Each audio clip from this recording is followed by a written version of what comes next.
This episode of the Better Every Shift podcast is sponsored by MagnaGrip. Eliminate diesel exhaust fumes from inside the fire station with a MagnaGrip exhaust removal system. Learn more at magnagrip.com.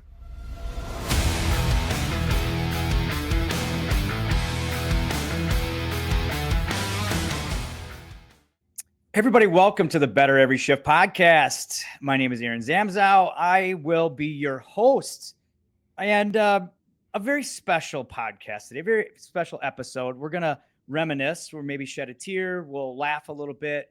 We will review 2024, and we're also going to fire you up, get you excited, and give some predictions for 2025. And of course, with me, as almost always, and keeping me in check, is the commander, the editor-in-chief of Fire Rescue One, Janelle Fasquette. So I want to start with saying, Janelle, welcome. Happy almost 2025. How are you, by the way? I'm doing great. Let's wrap up this year, looking ahead. I'm excited about it. It's been a crazy year for us here on the Better Every Shift podcast. It's been crazy for the fire service, I think. Some people are going to, say sayonara to 2024. Some people are maybe going to shed a tear as it goes. Someone who's probably going to do both is, a very special guest of ours and a friend of the show. It's Fire Chief Jason Caughey. He is, if you haven't heard him, or you should, he's the fire chief of Laramie County Fire Authority in Cheyenne, Wyoming. He's also, as I said, a great friend of the show. And drum roll, Janelle, what else is Chief Caughey getting himself into? That's a good way to phrase it. Chief Caughey has joined our editorial advisory board, but not only that, he is serving in an elevated role as a senior fire advisor with Fire Rescue One. So we are thrilled to welcome him to the team, the leadership team, and you provide such a great perspective on the combination department scene. So really looking forward to what we can do together in 2025. Yes. Welcome to the team, Chief Caughey. How are you?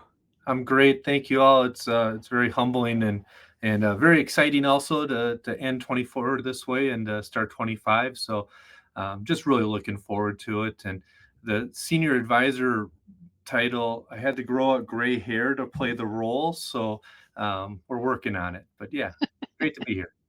You do more shows with me. The gray hairs just appear. Just ask Janelle or anyone else who's kind of tried to corral this thing here.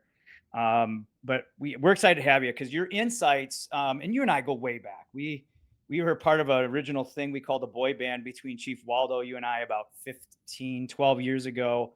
Don't you leave out Chief Sendelbach. He'll be right. upset. Oh, well, of course. Well, he was the ringleader of all this. He was the original member, I think. I don't know if you want to say the member, or he was the agent that brought us all together. But we go way back and watched a lot of transition over the last 12 to 15 years, and it's exciting, I think, to see where the fire service is going.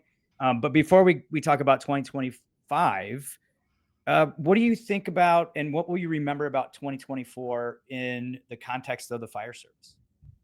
Yeah, I think 2024 was a challenging year. It was an opportunity for us to reinvent a little bit of who we were as we approach new challenges in the fire service. When we look at anything from fireground operations, dealing with lithium-ion batteries, to cancer with our PFASs in our gear, and all of those extra significant pieces. And then you throw on top of that changing society, right? So the reduction in number of applications for volunteers, the reduction in applications for career role positions, an abundance of career positions as folks age out. There's just a lot of change in 2024, which provided opportunity. Yeah, I think opportunity, maybe at first part of the year, I think people, through, and we'll talk a little bit about what firefighters want survey. And I think, there's a calling for more, I think, in the fire service, maybe more professionalism. I don't know. I think accountability is really what members of the fire service are kind of calling for in leadership, in each other. And, and sometimes that can be kind of misconstrued as, I think, a negativity. But I like to think of it as a positive kind of thing where you look back at, you said cancer, you said lithium ion, you said, we've talked leadership all the time. I just think people want answers, and or we want to know that these things are being looked at and dealt with, and even including like, um, when you look at recruitment for the fire service, we know that's not going to be fixed right away, but our leaders thinking ahead, thinking creatively, um, you know, same thing with lithium ion batteries, our leaders thinking ahead and looking at this problem creatively, right? Like, I think we just want just a recognition and transparency, I think. And that's the other word that I'll use a lot is, leadership, transparency, accountability. I think that's the three things that come to my mind about 2024. I mean, what do you think of that there, Chief? I think 2024 was maybe the tip of the spear as far as the demands of leadership. And for many years, and maybe even for generations, especially in the fire service, leaders weren't challenged with a lot of extra new concepts or ideas. And I've been a fire chief for 20 years this year, between volunteer and combination. And I look at that and I think, man, 2024 was the year that probably challenged me the greatest because of all the new creative ways to solve the challenges that we've had. We haven't been pressed as hard as we've been pressed this year, whether it's call volume, call types, fireground operational safety issues. Now we're getting our PPE looked at to say, hey, this is cancer causing. We're looking at all these things that were just mainstays in the fire service.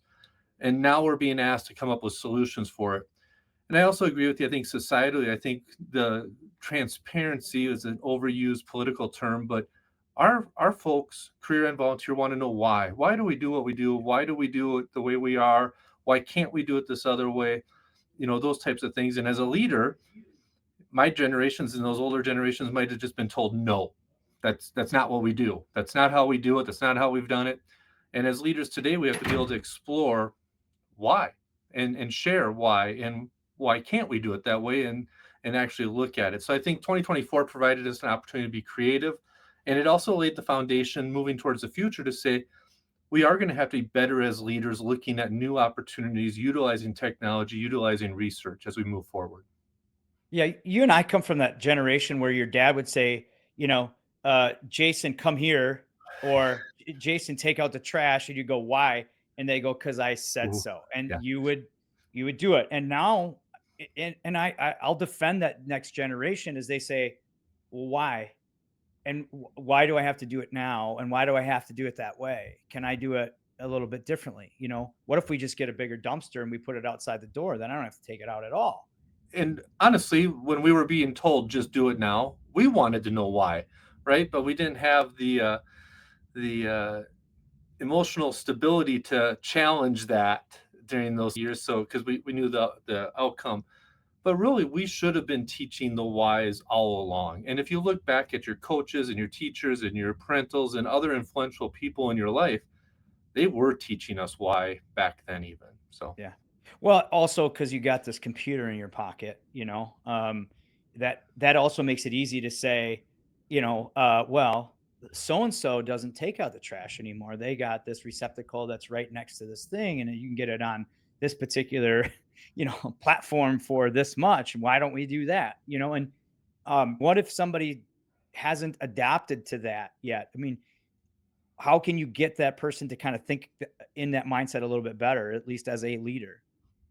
Yeah, I think it is going to continue. I think many of the things that the fire service has coasted on for generations because it was just consistent and normal in our systems are now being challenged. Is it that way we should be doing it?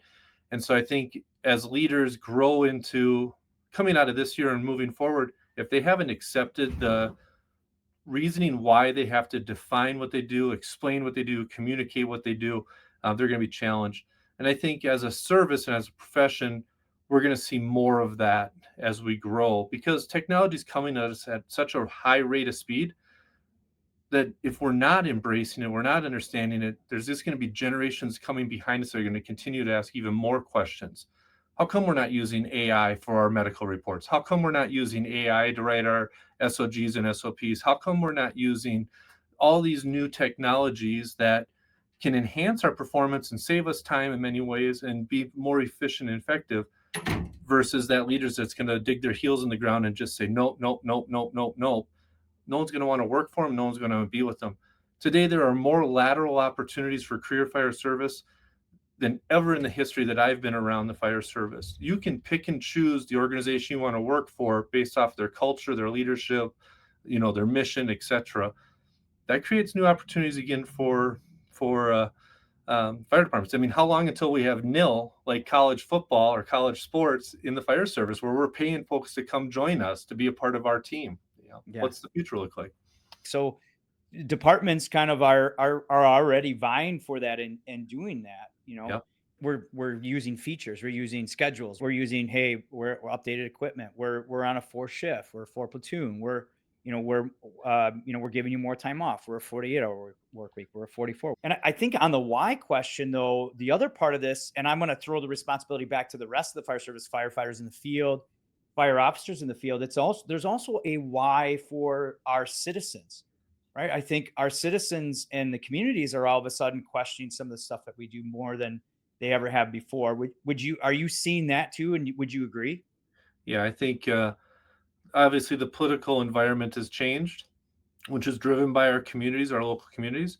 And they want to know what's going on with their tax dollars. They're wanting to know what's going on with their fire departments. They're wanting to know what's going on with their street departments.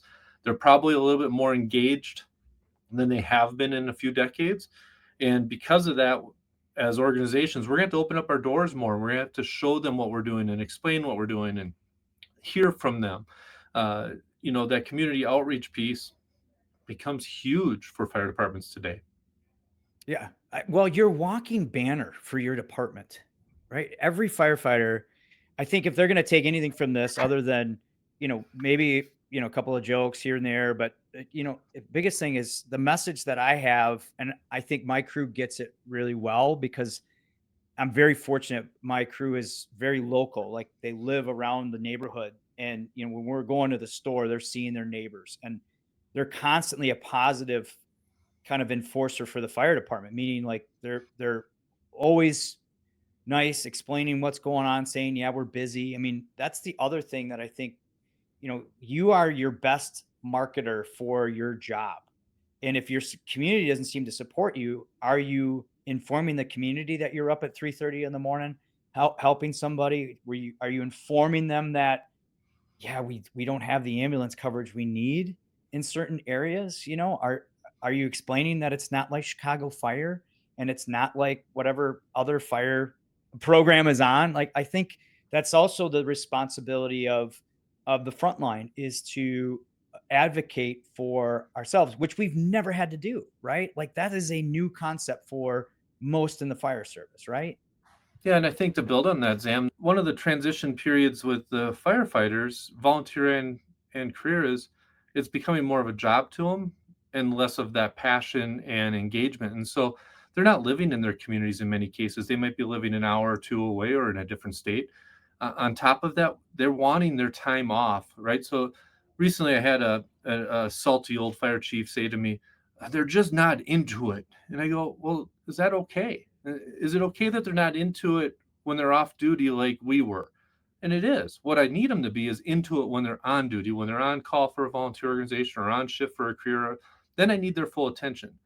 But maybe for mental health and for lifestyle, it's important that they aren't into it when they're not there. And so that they can be an individual outside of the fire department.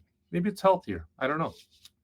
Well, I think so. I think balance is the other thing that you're going to see. Obviously, is a one of those words that keeps popping up. Mental health has been really obviously, I think, hit home really, really hard this year.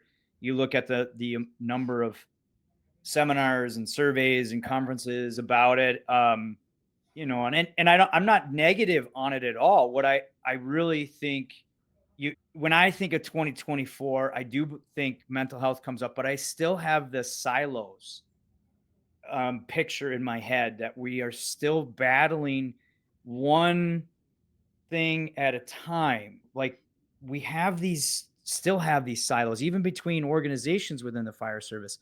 It has that kind of, in the organizations you're with, IFC, are people recognizing that also? Or am I just seeing that because I'm very fortunate to kind of be out there?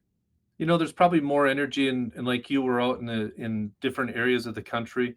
There's more energy today with conversations about mergers, consolidations, partnerships, relationships than ever, which was probably a critical turning point in 2024 for a lot of the fire service. And I think Dr. Lori Morrow Merrill was instrumental in that with her whistle stop tours and getting out and engaging the fire service, which that's huge to have the U.S. Fire Administrator out doing that. That breaks down those walls of those local turf wars or local politics, because now all of a sudden you have somebody bringing you together as one voice.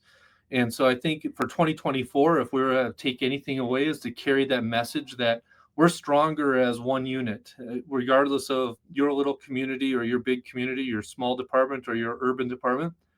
When we're beating the same drum, we're going to be more powerful legislatively. We're going to be more powerful with our economics or finances in our communities.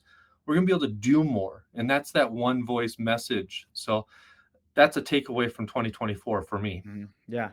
Yep. Identifying there were silos, Yep. and this is how we can beat them. And our another friend of the show, Chief Lieb with FRCE is really hitting that home, stronger together. And I've been very fortunate to work on some projects with him through different organizations for fitness and mental health, and to promote that. And I think leaders like Chief Lieb and Dr. Moore, that's really I'm excited about 2025 for that. Before we turn the page, Janelle, you did a hell of a job with the What Firefighters Want 2024. What is your take on 2024? What do you think has kind of arisen from the things that you've read and seen?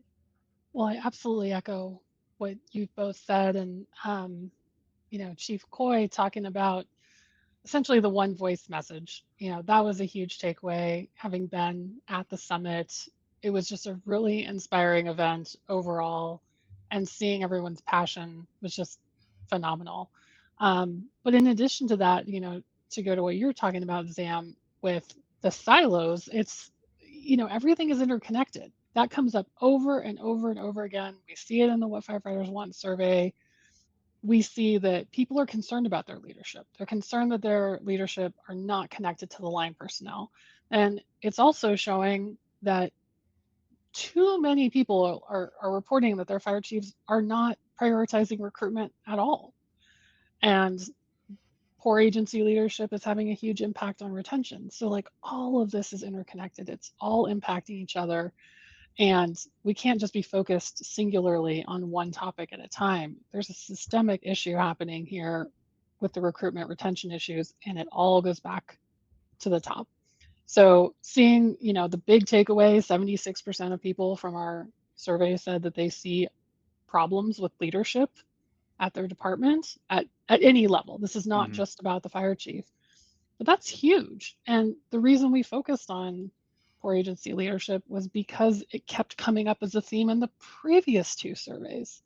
Yeah, I think to add to that, Janelle, it's not just the chiefs, right? So that's part of it. It's first line supervisors. Like Bruno used to say, you can't perform that first line supervisor, which is the company officer in our organizations. If our company officers aren't getting the leadership development and training that they need, it doesn't matter what happens the rest of the way on the bus ride, because we're not getting off the ground.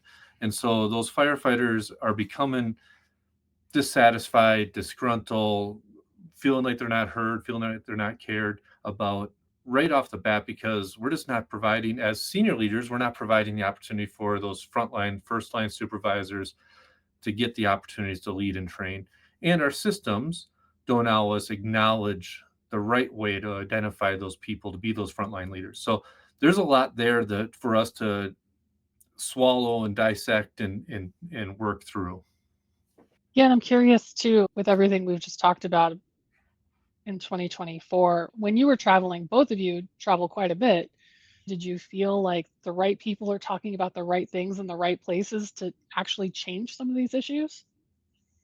So maybe take a two-facet approach here. First, I think the American Fire Service is as strong as it's ever been with the young folks coming into the system. Our the passion and the energy and the commitment, the hungriness of our fire service is what I took away. The biggest challenge is, in some cases, us as leaders need to get out of the way and just mold and coach instead of become roadblocks. I recognize that message along the way. The other piece of it is at the national level, at the conferences, as speakers, we're checking boxes. We're checking a box. We did this, we did this, we did this, but we're not building any sustainability to it. So, for example, Aaron Zam, as a company officer with your fire department, can you wear your turnout gear into your kitchen or day room? No. Okay. Nope. Do you wear it into an elementary school during public education presentations? Yep. See what I mean? So and obviously there's reasons why we have done that traditionally, but maybe we need to reassess our practices. And so we're checking a box that cancer is important to us and that leadership's important to us, but we're not connecting the dots to say, oh, God, we need to change some other things. If we're gonna protect our firefighters from cancer, then we probably need to also think about what we do with that on the other side of it, which is the public. So the 2 points, Aaron: one, the fire service is extremely strong. There is a lot of talent coming through the fire service.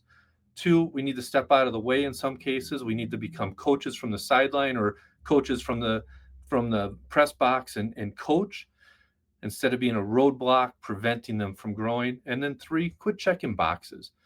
Literally, if we're going to say we're doing something, let's build a foundation around it and make it sustainable for generations to come instead of just saying, yep, we're done with that one, we're on to the next piece. Good takes, man. I not much different. I agree, though. When I would travel around, and I've been everywhere this year. I've been very fortunate. FRI, FDIC.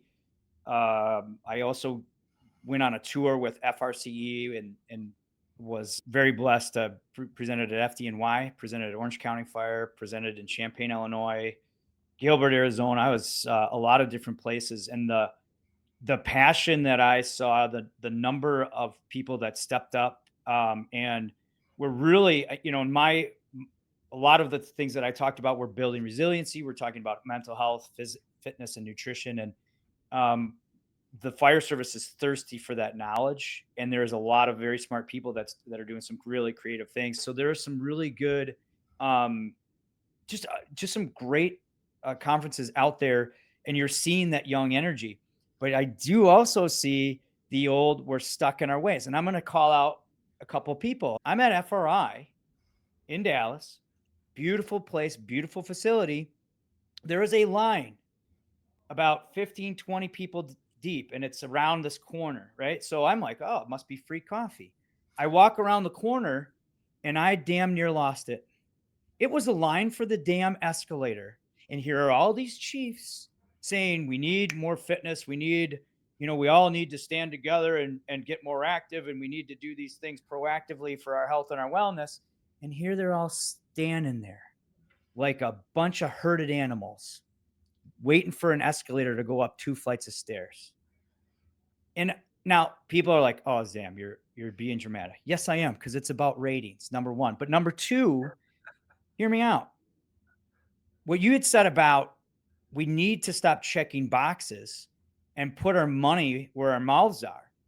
I really believe we also, as a fire service, frontline and chiefs, need to start taking some action on these damn things, right? The principle behind it is that action can make change. When you start to take the stairs places, you have more steps.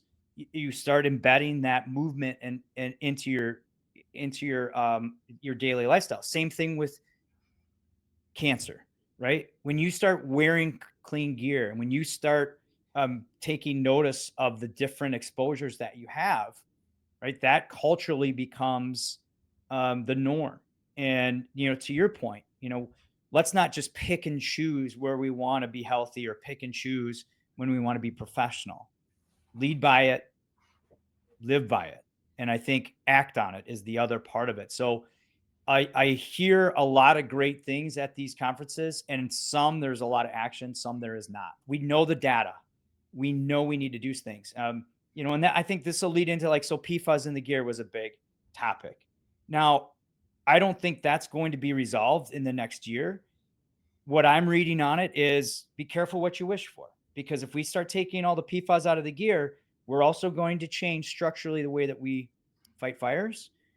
We might be pricing ourselves out of different things too. And look, I am just an onlooker reading what I'm seeing right now.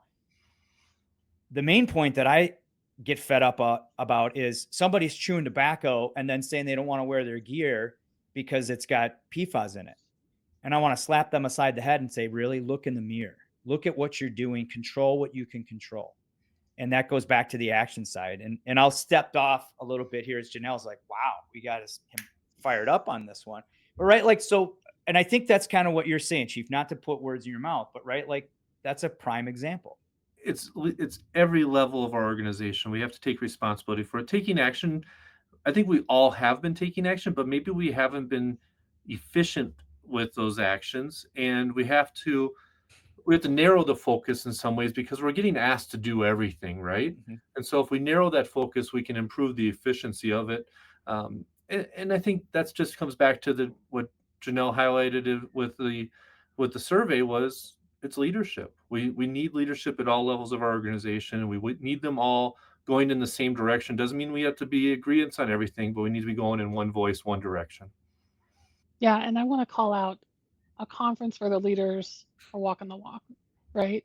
So Science to the Stations this year co-located with the summit, just a phenomenal event in the days leading up to it, driven by science, driven by data.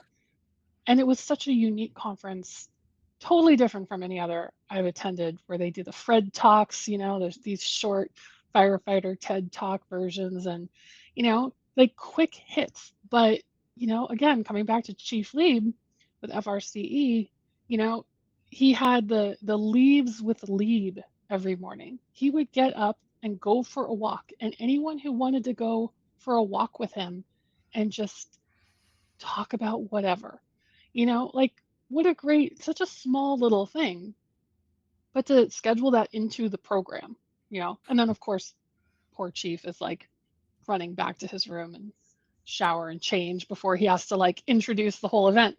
But if anyone can do it, he can. But Yeah.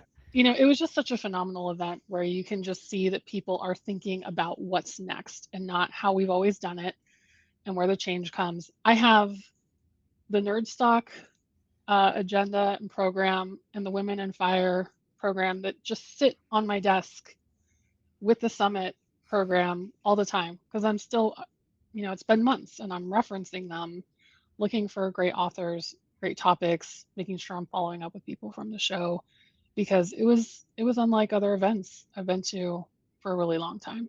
Yeah. That's awesome. Yeah. But I think that summarizes a great kind of 2024. Those conferences kind of were towards the tail end of 2024. It really kind of brought things together in the fact that, look, we have science now, we have data. Here are some departments, like they highlighted departments and people that were actually following that and doing that. You had Women in Fire, where I think women are really leading in health and wellness. They're pushing leaders to make some positive changes and look at the research, not only in departments, but in federal policy. And I think that's all. This is good, really good stuff for the fire service.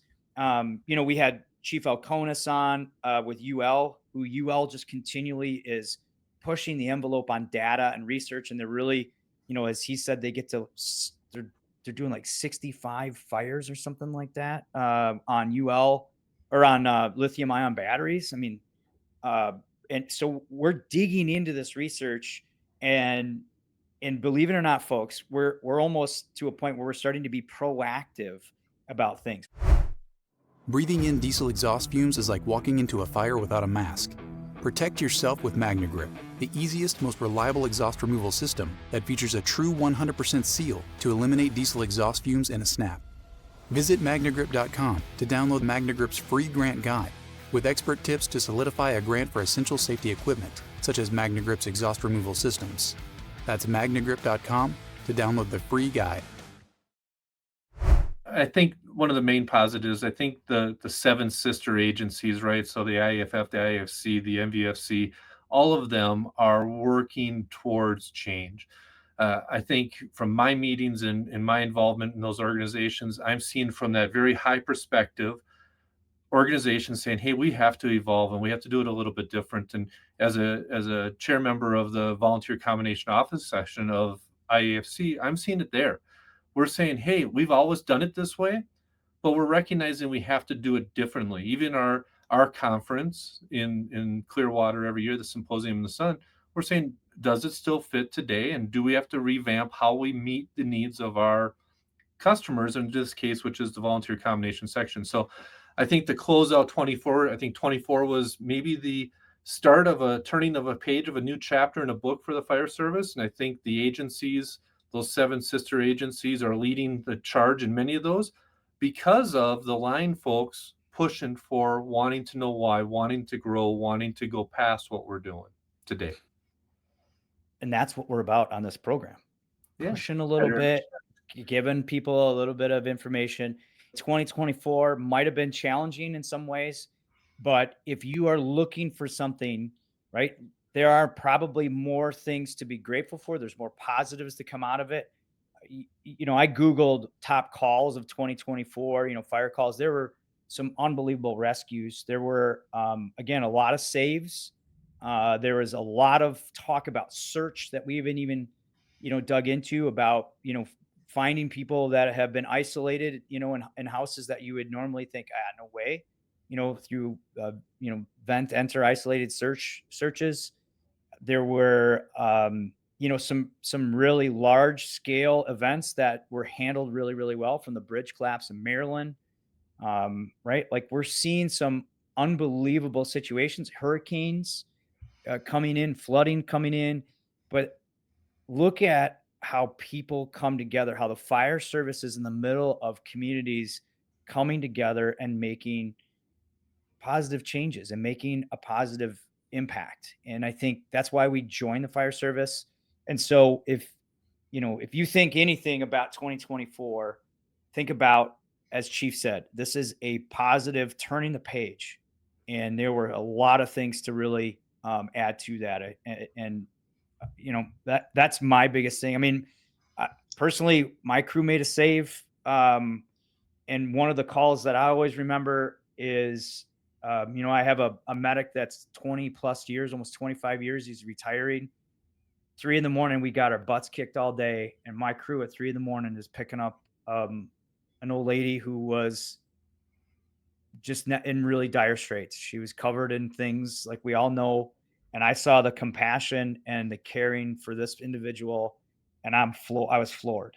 And, if somebody is in the dark and not believing in what they're doing, I would implore you to, in the next couple of weeks or the next couple shifts, find the positive things, because they're there in front of you and they're all around you. And so I will leave it with 2024 can be a positive year. And I'm imploring you to change your attitude on that and look for those, please, because they're there. Chief, what about you? Do you have any calls that stand out to you that were incredibly positive or reaffirming? Yeah, I'm lucky to get to ride an engine once in a while, even though I'm a chief officer, and we have a lot of young folks in our organization. And last spring, being able to hop on the rig and drive, because they just said, "Hey, we want you to drive." I'm like, that's a little scary for you, but I hopped in with those young folks, and throughout the night, our crews were just acting goofy. They're just young men and women, and kind of thinking, "My golly, what are we doing?"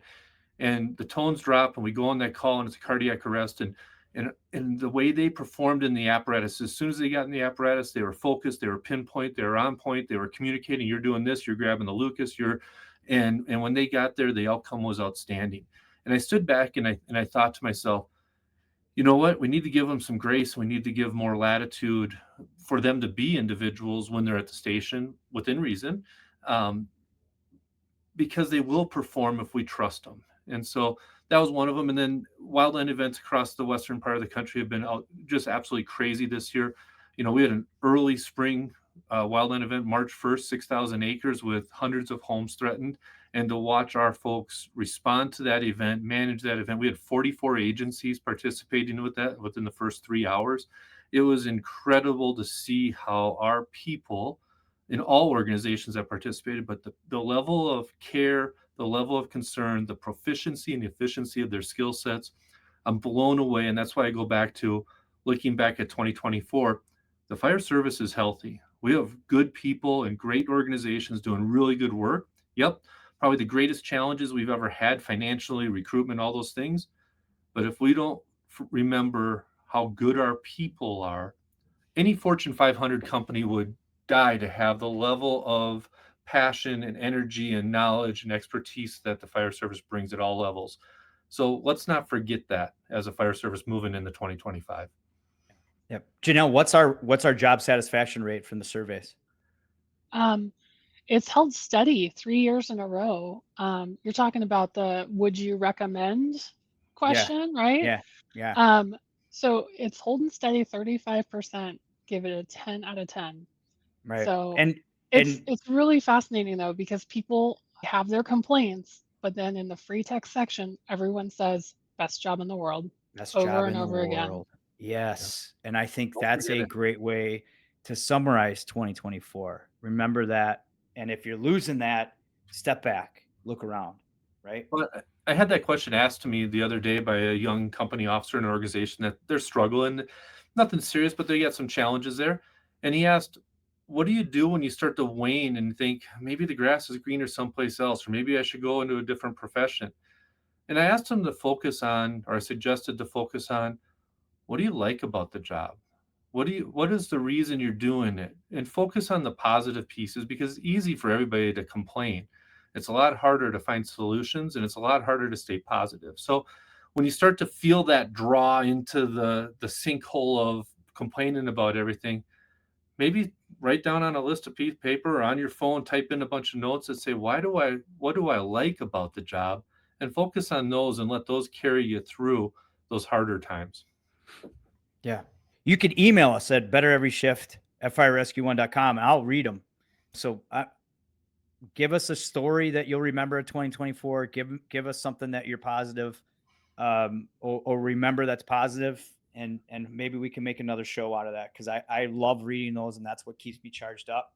So question to both of you, what are you most looking forward to in 2025 in terms of how things are going to shake out in the fire service? Anything hanging out there that I mean, there's several things hanging out there, right? That we're all kind of waiting to see how they play out, but what comes to mind first for you? Well, I'm going to answer, and I'm going to barge right in here, because I know Chief's excited about 2025 because he gets to work with you and I a heck of a lot more, Janelle. So I'm just going to throw that out there and then let him actually answer the question.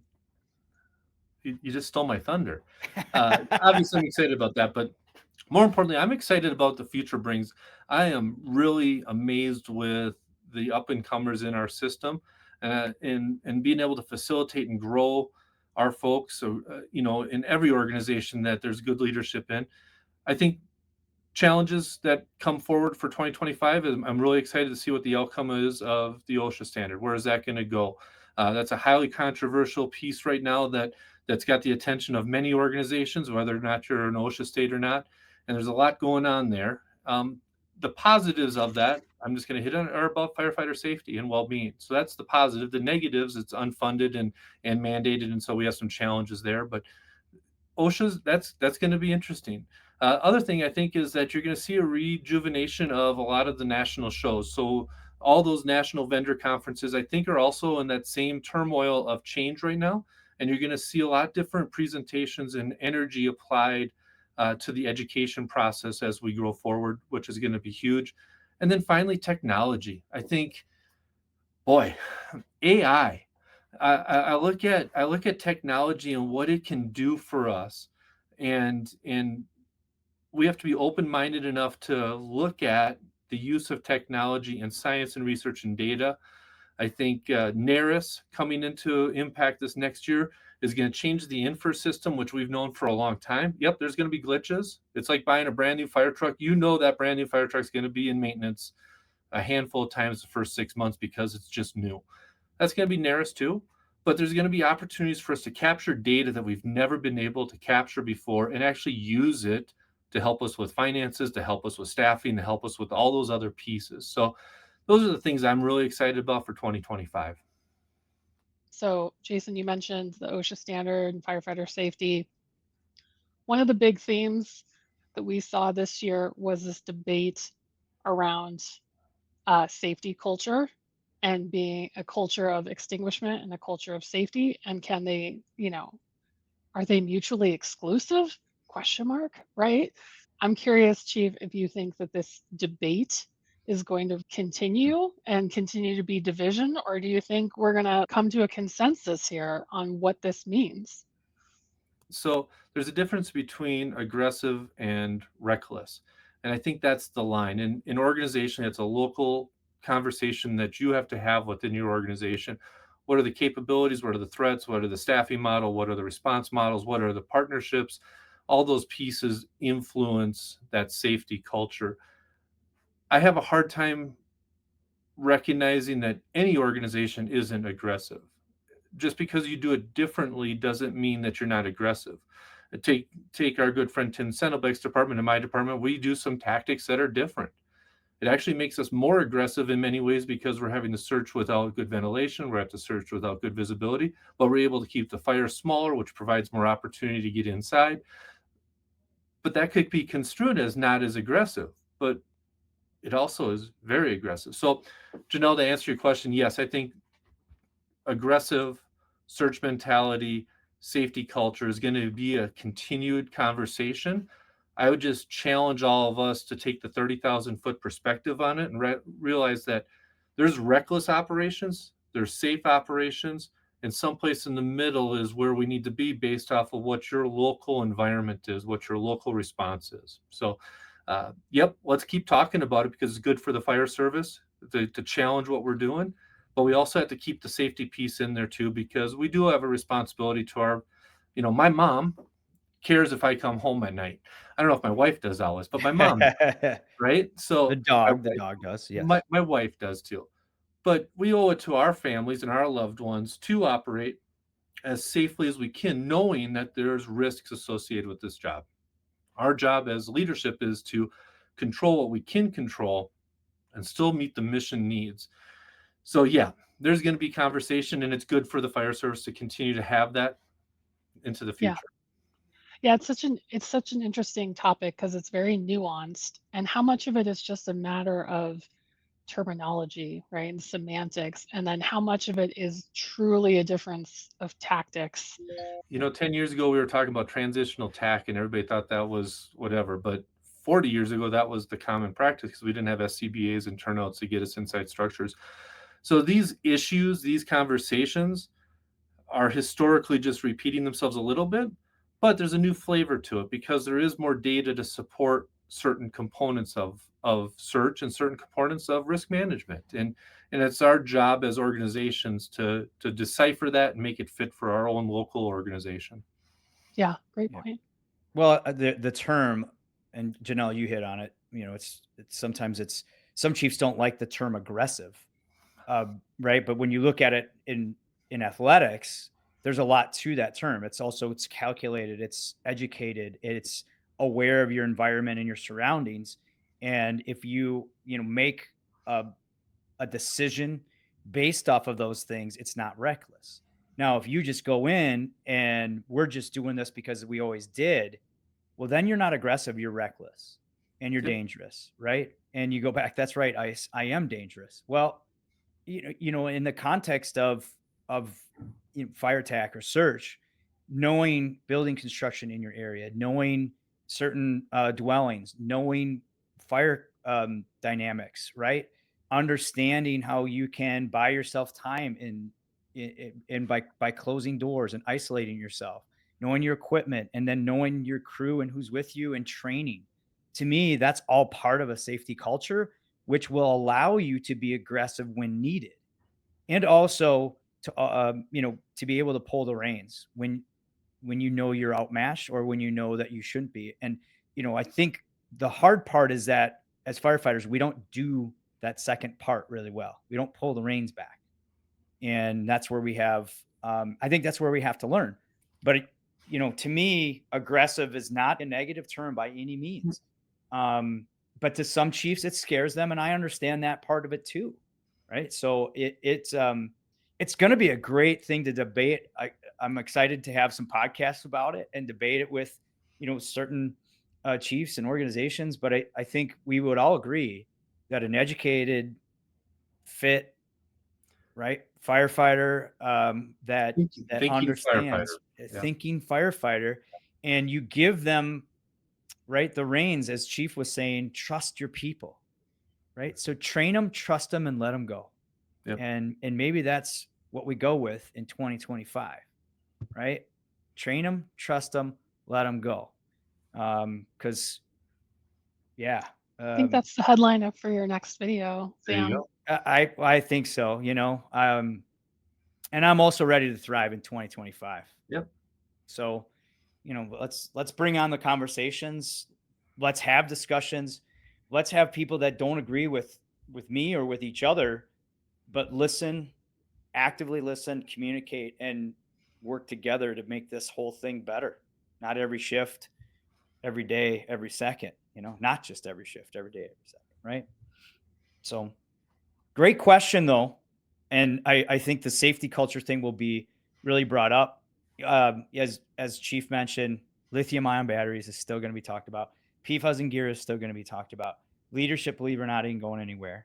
But I do believe we're going to be talking more about what's working in leadership, right? And one thing that I think is going to be a cool part of 2025 is that we're going to start to work with agencies outside of the fire service, right? Like even on this show, we just had Admiral Studman from the Navy on, who gave us some great leadership from the Navy side. I'm trying to work some deals with, let's see, I'm just going to throw that out there. If Huberman's listening, Eric Church is listening, I'll even take, congressmen, presidents, whatever, if they want to talk about leadership in the fire service, Tom Brady, Peyton Manning, I think was another one, and Conan O'Brien. Well, I think all of those, different aspects of, society need to start having conversations about first responders, because they can not only support us, but they can also make us better. I believe we need to look outside, which right now people are like, what do they know about the fire service? Well, they're our customers. They know a hell of a lot about the fire service. And, right? And the issues in the fire service aren't about the hose selection or the tool selection. It's about leadership. It's the people skill part. That's where we have the greatest opportunity in 2025 to continue and improve. Yeah, very perfect, right? Plus, Janelle just loves Conan O'Brien. So, right, like you want better jokes at the fire table. I mean, who better to give them to you than Conan O'Brien, right? So there we go. I'm throwing that out into the universe. He's got a phenomenal podcast. I try and learn listening to his podcast. We both have.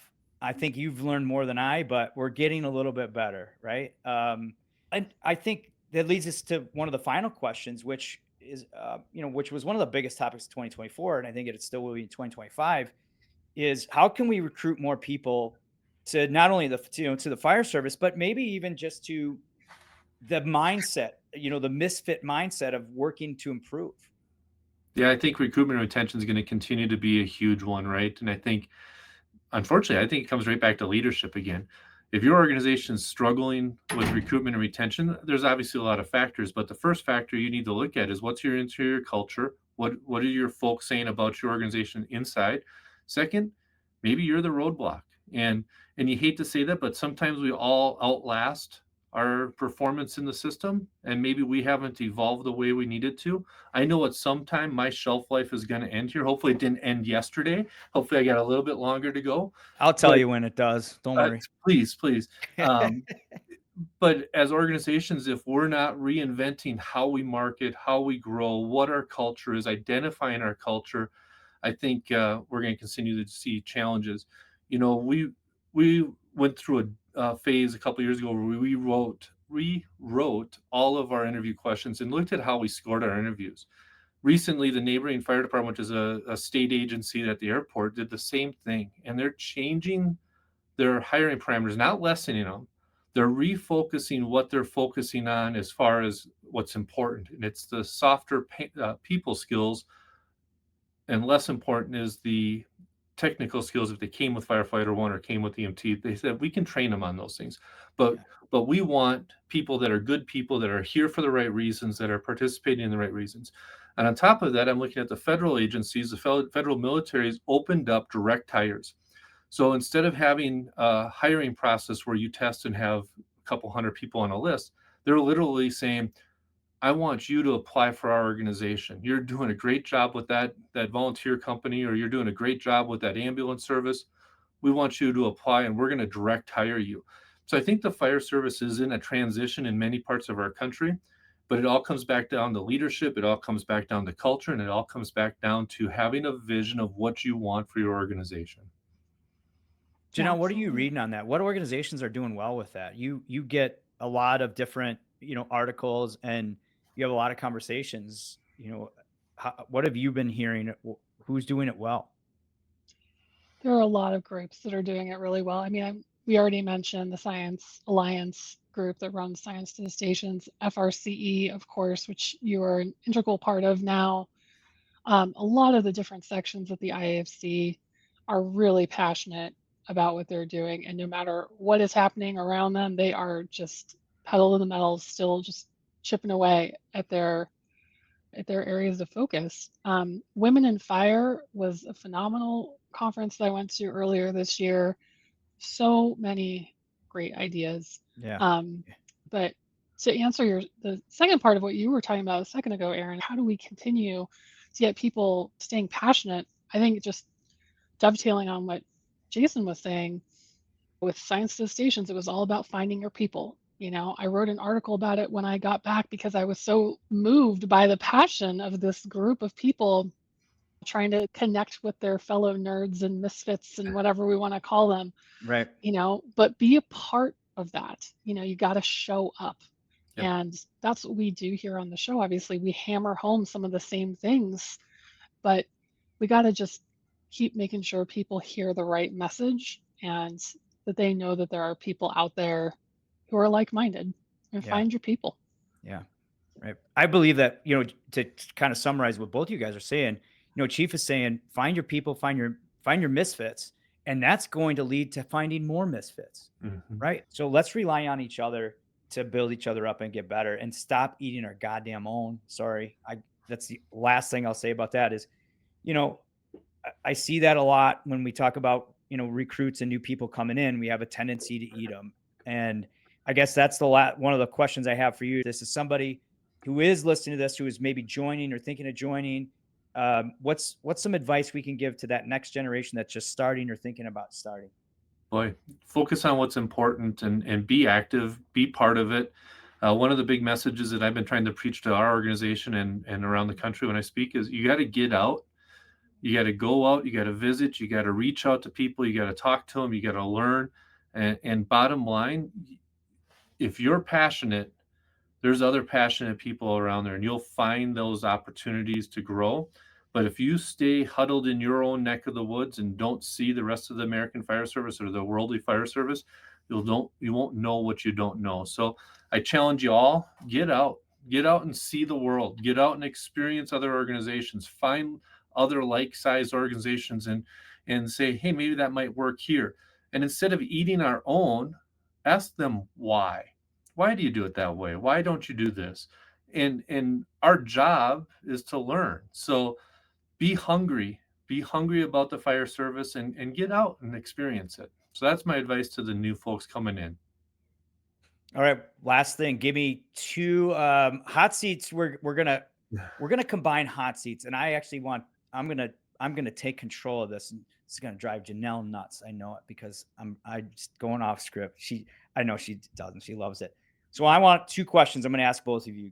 Give me a bold prediction for 2025, and give me one of the things you're gonna really work on to improve and get better at in 2025. Chief, we'll start with you. Minnesota Vikings win the Super Bowl. Oh, come on. Just gonna start there. Go Vikings. I'm kidding. I knew that would get you. You did. Hey, you know what? They're due, man. You're They are due. due. I'm with you. You guys are due. Prediction, I think that the American Fire Service is going to continue to grow. I think there's going to be new opportunities that are going to resonate through the fire service over the next year because of NARIS, because of One Voice, because of data. We're going to start to see things of the fire service that maybe were hidden in the past. So I'm excited about that. What was the second question, Zam? What about you personally? What are you going to work on this in 2025 to be better? My fitness. So as you age, it gets harder to stay fit. And so I am going to realign my priorities. My wife made the mention the other day, if you want to do all these things when you retire, then you got to make fitness, you got to make your health a priority. And there's no sacrifice by saying, I don't have time for it. And so for me personally, I hope this time next year, Zam, we're able to talk about the accomplishments of focusing on my personal health. I think it's also important because we do need to lead that example for the generations behind us. You're going to be taking the steps at FRI, and you're going to be joining me at Lambeau for the stair climb. All right, I've always taken the steps. That's the thing. I'm a runner and a skipper, so I like to jump up those stairs fast. Yeah. What's funny is there's a captain retired out of Phoenix from Pelton and Associates, and when you get to the top, you look back at the suckers on the escalator and you go, "I got you. I beat you today," and it turns into a little competition. So yeah. I like it. I've always loved that. But yeah, fitness is a priority, and I think the fire service as a whole is going to have an eye-opening experience with the amount of data that's going to be coming at us in the future this next year. Cool.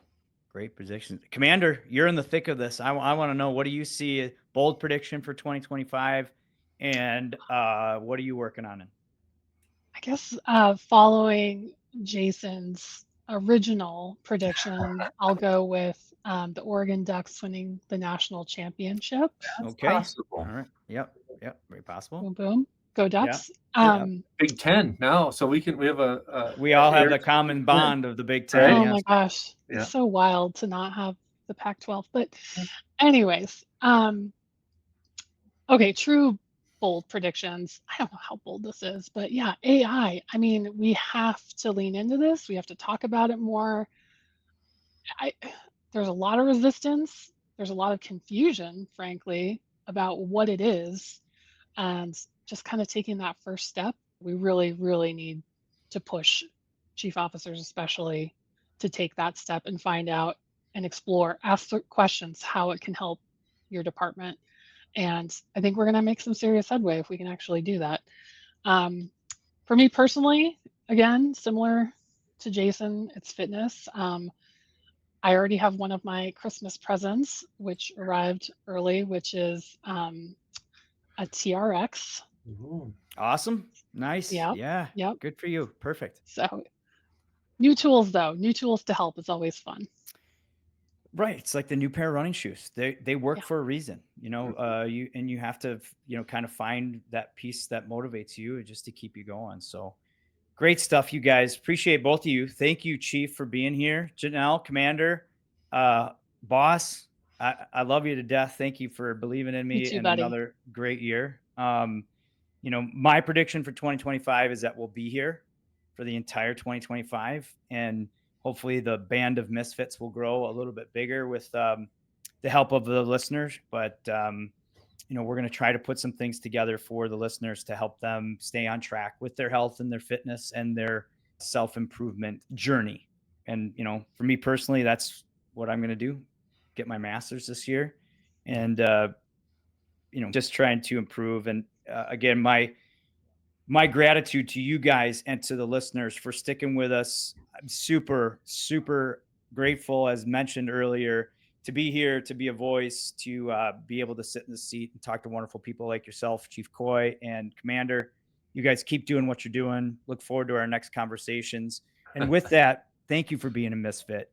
You can send us an email, bettereveryshift@firerescue1.com. Let us know if we're on something or onto something.